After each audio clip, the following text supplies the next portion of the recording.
Michelle Higgs. Thank you, Dr. Jenner and state board members, for hearing our questions and concerns today. My name is Michelle Higgs. In my past, I have served as a PTA president and on several school and foundation boards, most notably serving on committee for WASC accreditation for the Los Angeles High School for the Arts, the nation's premier public school arts conservatory. Therefore, I do not envy you this responsibility. I'm also currently a candidate for state representative for House District 60.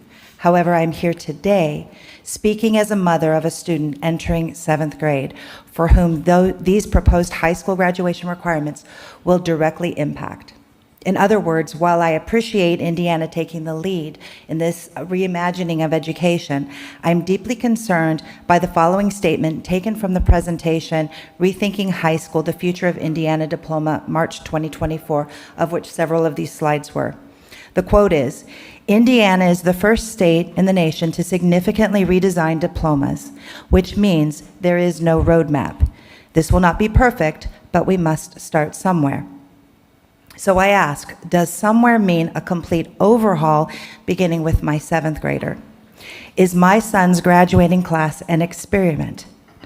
And how does our current Core 40 compare to the proposed requirement where academic mastery is only 20% of the GPS 40 graduation requirement? Is that 20% academic mastery sufficient enough to be competitive? And will the academic seals be accepted by most employers who still require a college degree? And particularly when HR online submissions have a checkbox for education, and oftentimes they do not include apprenticeship. They start with a college degree, and that is your first filter. Also, will these new requirements apply to our charter and private schools? Or will this drive more Hoosiers to remove their students and our tax dollars from public schools to for-profit institutions offering classic education? According to the same slide deck, students ages 14 and 15 will be required to choose 3 of 6 competencies to satisfy work ethic, of which one is an external paid job. What infrastructure is in place to protect 14 and 15-year-olds from exploitation? For students who want to receive credit for a paid outside job, who will be in charge, the employer or the school? Who negotiates their pay? In a right-to-work state, what guarantees are afforded a student whose diploma requirement is tied to outside employment? And what is the impact on this student 5, 10, 15 years down the road? Are we improving our children's chances within emerging industries or merely supplying an experienced low-wage workforce? Especially for rural and low-income students, who is responsible for their transportation to these jobs?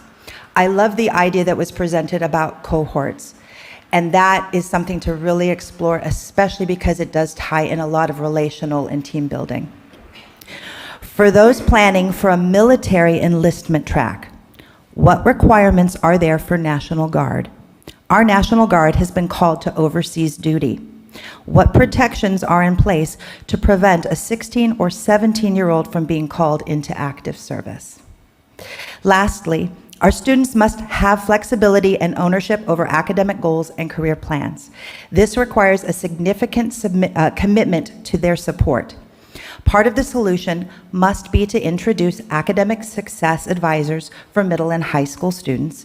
And in college, most students have an undergraduate advisor who helps them chart this academic progress, also supports them with resources, and helps them make informed decisions that allow for flexibility, even changing goals midway through. That same support must be available for Hoosier middle and high school students.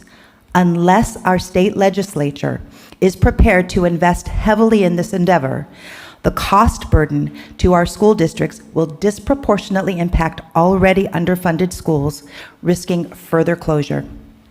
It is no small undertaking to reimagine education for the 21st century, and I applaud your desire to lead in this endeavor. As Gandhi said, whatever is done for me, but not done with me, is done to me. I believe that as long as those closest to the class of 2030 and beyond, students, parents like myself, teachers, counselors, and school administrators, as long as we remain at the center of this conversation, the correct roadmap will emerge. Thank you. Thank you very much, Michelle.